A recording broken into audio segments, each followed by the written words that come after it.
Magandang araw po sa inyong lahat, lalo na sa ating mga pinuno, kawal at kawani na hukbong katihan ng Pilipinas. Ako po si Father Dion ng Post-Catholic Chaplain ng Headquarters and Headquarters Support Group, Philippine Army. At ito po ang salita ng Diyos, ang ating gabay.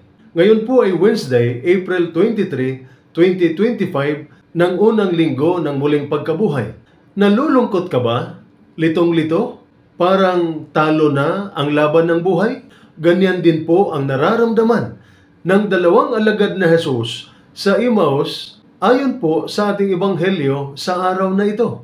Pauwi na sila. Mabigat ang loob dahil si Jesus, ang nag-iisang inaasahan nilang magliligtas sa kanila, ay nakita nilang hinuli, pinahirapan at ipinako sa krus. Kaya parang tapos na ang lahat. Ngunit hindi nila namalayan na si Jesus na pala ang kasama nilang naglalakad.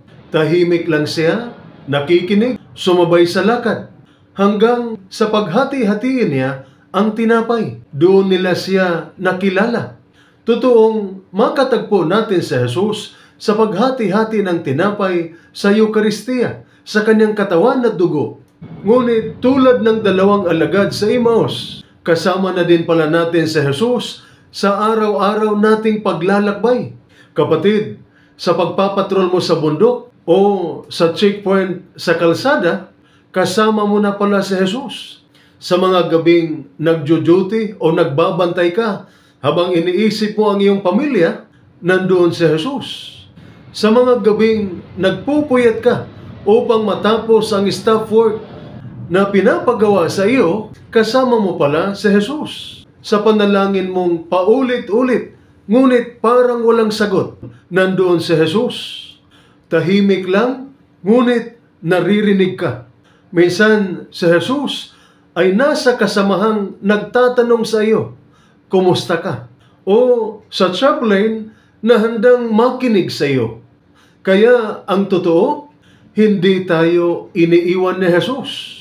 Ang problema lang, minsan, hindi natin siya napapansin o hindi natin siya pinapansin. Ito po ang salita ng Diyos, ang ating gabay. Manalangin tayo. Panginoon, buksan mo ang aming mga mata at puso. Tulungan mo kaming makita ka, hindi lamang sa himala, kundi sa araw-araw naming lakad bilang mga sundalo, bilang ama, ina, anak, o lingkod bayan, sa katahimikan, sa sakripisyo, at sa malasakit ng iba. Ikaw pala yun. Amen. At sumainyo at sa inyong pamilya ang pagpapala ng makapangyarihang Diyos, Ama, Anak, at Espiritu Santo. Amen.